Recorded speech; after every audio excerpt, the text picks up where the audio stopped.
Hello and welcome to Braveheart Conversations, where we learn the art of love through brave and compassionate conversations.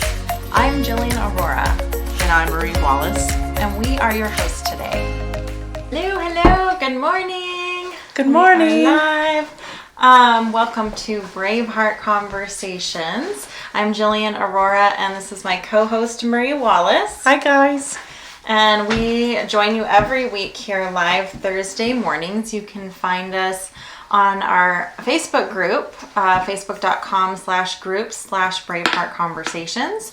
You can also find us for all of our previous episodes, either in the group or if you like to listen to your podcasts on iTunes, Spotify, Podbean. We are on all the places as well. Today, we are excited to talk about grief and loss. I say excited lightly because it's not a super exciting topic, but it's a really necessary It's a request. topic. It is a request. So we really honor and love when people share their topic requests with us. And this was one that someone requested specifically as a widow, and that how different that experience is.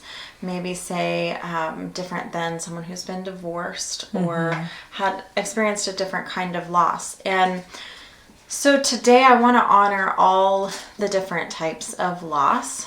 We all have different versions of it. Nobody gets to escape what I call the winter season, right? The fall and winter seasons are really natural cycles of life. And so we're going to experience some loss no matter what. But there's a specific grief that happens when you lose someone physically. And whether that is, I've had a lot of, for me personally, I've had a lot of addiction experience in my past with loved ones. And so there's often that fear that will keep us entangled in relationships because there's a legitimate understanding. We know that there's a risk of losing someone to their addiction. And I've witnessed seeing that happen. And then there's just the, regular life circumstances. We have people that die in accidents. My brother died in an accident. It's hard not to find someone who has experienced a loss in some sort of a random accident or an illness. And it's tough. It's tricky. It's not forever. Like, you do work through the grief, but it's a long, hard process that you don't really get to... you don't get to get out of it. No. The only way is through it. So let's talk about the steps through grief, how we move through it, and even the benefits, because I find that there are some benefits, even though like the winter season is not pleasant. There's really nothing that's like fun about it. It does clear the path for spring. And it's a reflection of everything that you've just experienced, right? In summer and harvest and like all those prior seasons, we get to reflect and celebrate as we walk through the grief of that ending season. Yeah. So, Marie, what comes up for you as you think about grief and moving through that process? So I went through a period not too long ago where I had 12 pretty close people to me, about a little over 2 years. So it was a lot of loss in a very short amount of time, and it was overwhelming. It was one of the reasons this person requested us to talk about it was that sometimes people don't know how to react when you've had a loss, especially when you had quite a few things happen in your loss, and they don't know how to talk to you. They don't know what to say. They don't know how to even approach you, because they either may not have had the experience in the same way that you've had, or they don't understand the intensity as to. Sometimes it's being honoring and saying, I'm going to give them their space. And oftentimes what happens is we really need to be included, to be more included. And so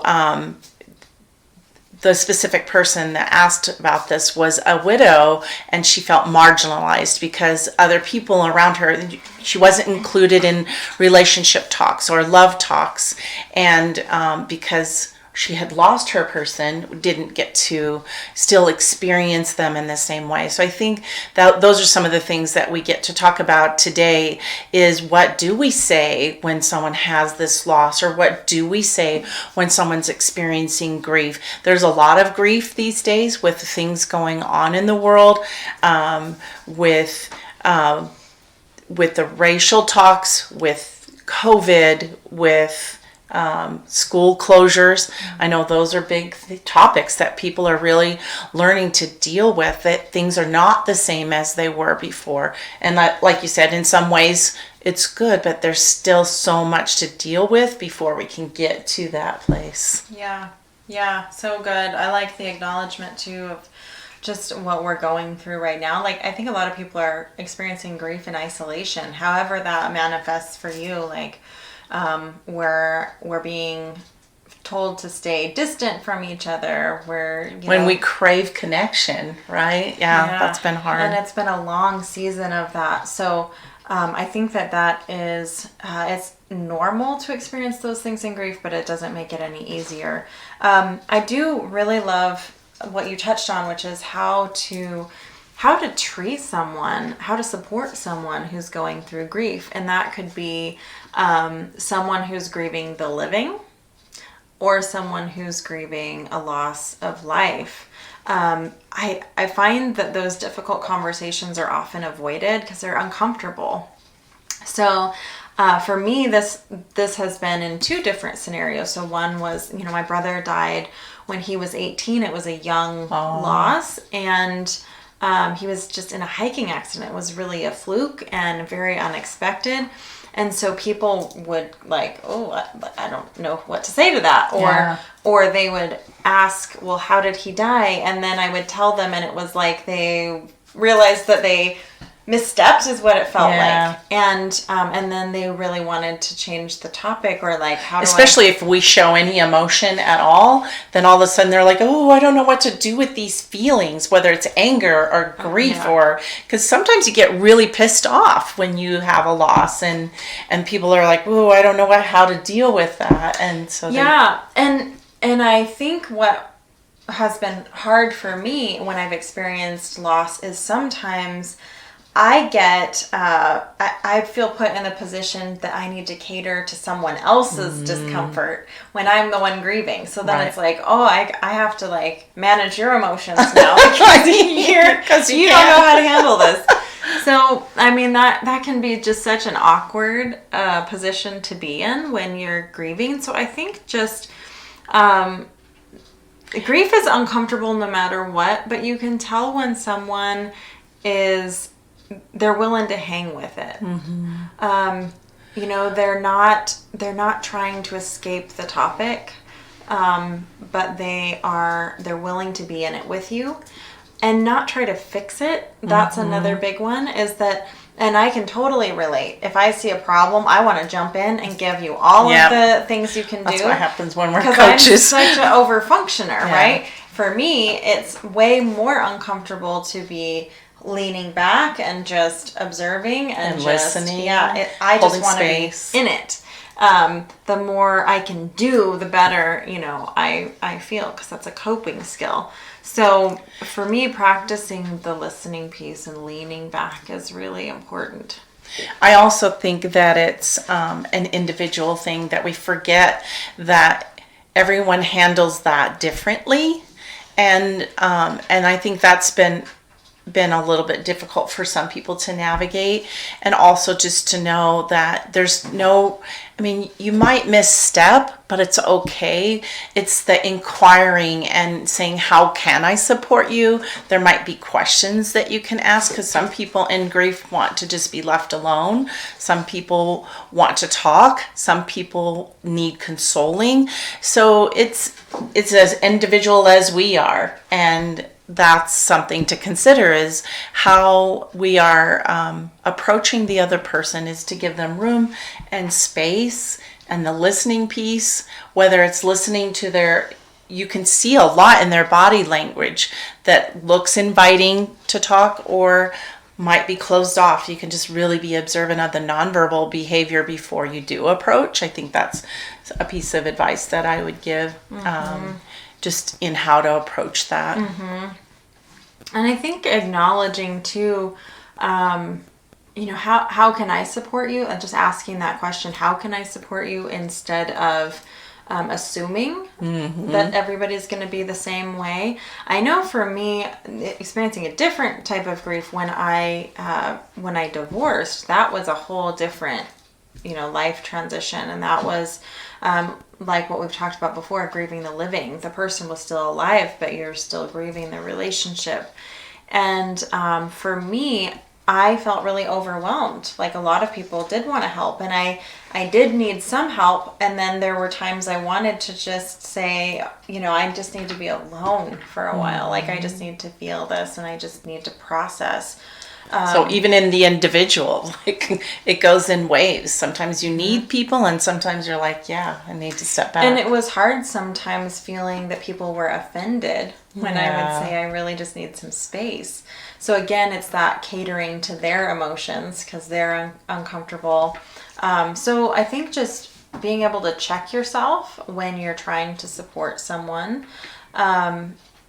It's about them and their needs, whether that's being left alone, whether that's just an acknowledgement, hey, I'm here. If you need anything, if you need a meal, you need an ear, you need anything, like just let me know. I think reassuring them that they have the steering wheel is really important. And then, checking in with them occasionally. I'll follow your lead. You lead, I'll follow. Totally. Yeah. That's really important. I want to touch a little bit too on grieving the living, because that was a kind of a different experience for me. They're both uncomfortable, like for other people. They're uncomfortable. People didn't really want to talk about, like they could maybe talk about the divorce and loss of the relationship, but when you start talking about abusiveness, or you start talking about some of the experiences, the traumatic experiences, people tend to not want to get into that territory. Right. And that can be really isolating. And I've seen that happen for women a lot, where they don't want to take sides. They don't want to, they don't really want to go there. And that can really contribute to women staying quiet. So whatever the specific type of grief is, again, it is so much about holding space and validating and acknowledging what they're going through. You may not have experienced whatever it is that they experienced. You may not have experienced trauma in a relationship. You may not have experienced the sudden loss of a partner or a loved one, but like just attempting to step into their shoes and validating whatever they're feeling is right and okay. Well, chances are none of us experience it the same way as the other person has anyway. We have to acknowledge that. I mean, that's not a newsflash that we each handle our grief in a different way. Going back to the widow person is acknowledging the love that they had and embracing that. And if they're open and in a space of wanting to celebrate that relationship, sometimes that's a good way to honor, so that they can cherish the memories and they can cherish what they did really love about the relationship and hold on to that. I think one of the things because we talk about love a lot, is actually having that person that you've loved so much and loved so deeply and been so connected. There's still other ways to connect, and just again back to listening and holding space. How can I honor you in this situation? Is they want to be included. They want to not be pushed off to the sides, because they still have this great love. It didn't go away, and so it's a loss of a relationship, but not a loss of love. And so I just wanted to address that a little bit. Yeah, that's great. I think what's coming up for me too is also addressing the person who is grieving, instead of like right now we've been addressing how to support someone who's grieving. But if you are the person grieving, that's a good one.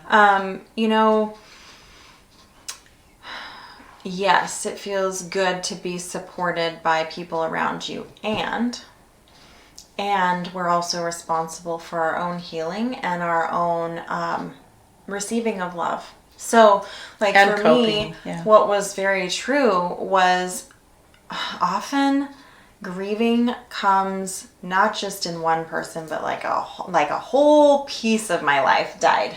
That relationship died, but that like had a huge ripple effect. Yeah. All my friends were different. The home I was living in was different. Like the way you experience life is different. Everything changed for me. So it wasn't just one piece of grief. It was a lot of grief. And what I got to acknowledge too was some of those pieces, it was an intentional letting go. Mm-hmm. So some of the old friends who were, perhaps really supportive to me in the past were not really great fits for me moving forward.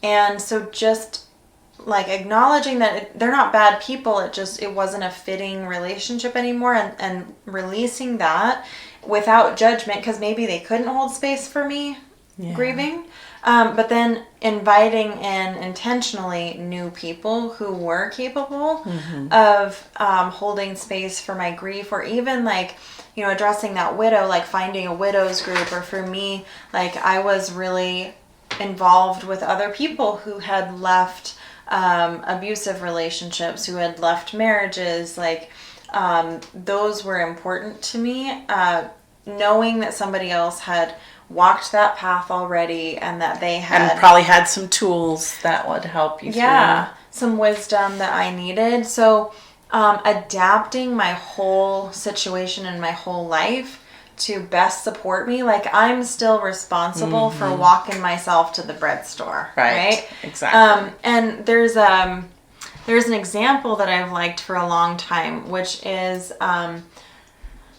I used to go to a lot of auto shops expecting a loaf of bread. So I'd go in and I got my $5, give me a loaf of bread. And it doesn't work that way, right? They're going to look at you and say, well, that's not what we do here, right? And I can either throw a tantrum and say, I have my $5, like this is enough to buy a loaf of bread. I know you can do it, and I did that for years. Instead of acknowledging that there's plenty of bread stores that I can walk myself to, and that's a much easier way to get my needs met. So the way for me that translates is I can find people who I'm trying to force them to be able to meet my needs. And the reality is there's a lot of people who just aren't going to get your grief, and they're not going to understand how to support you, and they're not going to give you what you need. And you can try to force them to be that bread store and that person, or you can acknowledge there are a lot of people who do get you, who do understand grief, and you can go towards those resources. And that was hard for me because I really wanted certain people to be able to play those roles. But I wasn't getting myself anywhere, and I certainly wasn't happy trying to force those people to play those roles. So part of grief to me is acknowledging reality and accepting where people are at. And it's not that they were trying to be unsupportive. They just didn't have the tools. They're an auto shop. They do something different, right? So taking the responsibility to get myself to the resources that are really going to support me was really vital. I'm not at the mercy of anybody else. No. Which is an important topic. I'm glad you brought that up. With COVID, so many things changed. And going back to when you were talking about your relationship and how much your whole life had changed. And every one of us has been impacted for the rest of our lives. Our whole lives have changed. And so learning to deal with that in a big way, being able to get the support that we need in whatever area of our life that has changed is super important. So I'm glad you brought that up, because with school closures, with loss of jobs, with just how we live our normal everyday life. It's learning to monitor and adjust and go get the resources that we do. So exactly, we are responsible for our own, healing and our own happiness. And so, yeah, that's a very important point to make. And safety too. And safety, I learned where my safe relationships were. And even like COVID and all of the unrest that's happened has also given me clarity where there's safety and non-judgment, where I can go to have safe and open-hearted conversations. Even if they don't understand what's going on with you, they are a safe place. Or even if they don't agree with me. Right, or they don't agree. But we can there's still a safe container that we can respect each other.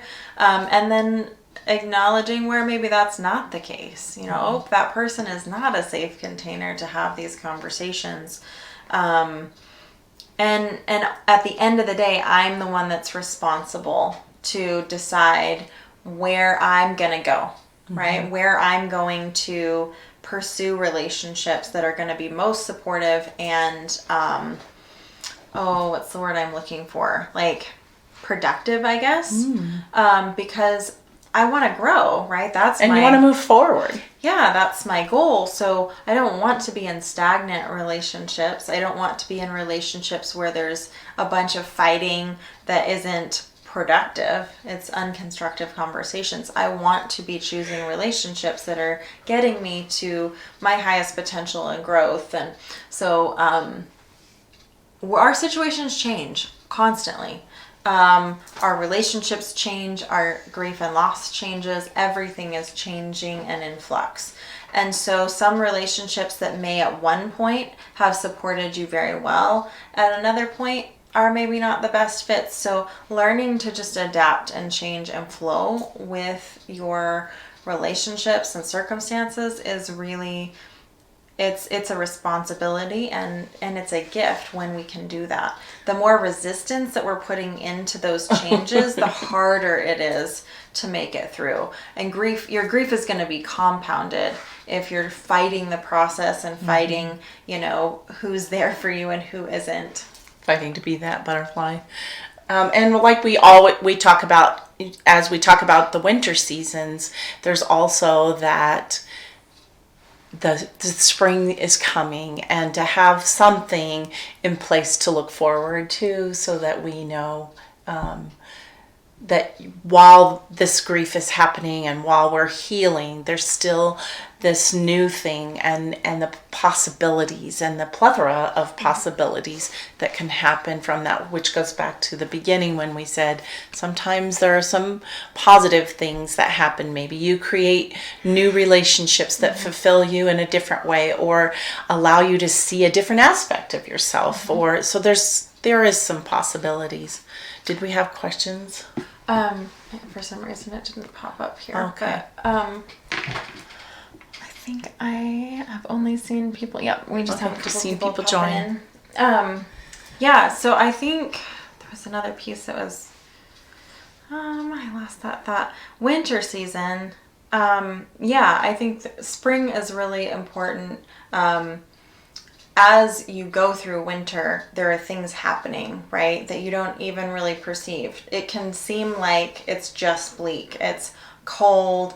Everything's dead and gray and gloomy.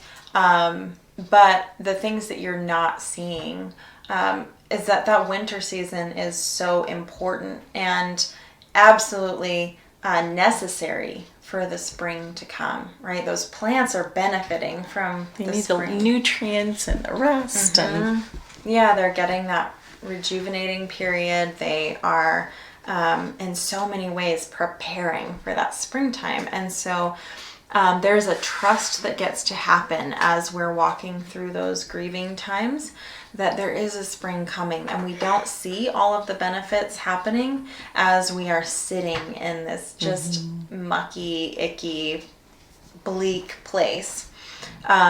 Springtime it's coming, and it's that blank canvas, right? All of these things are happening that you get to create intentionally. So if you lost a relationship, that sucks. It's really difficult to step through that. And you have now the potential, you have all this space for a new relationship.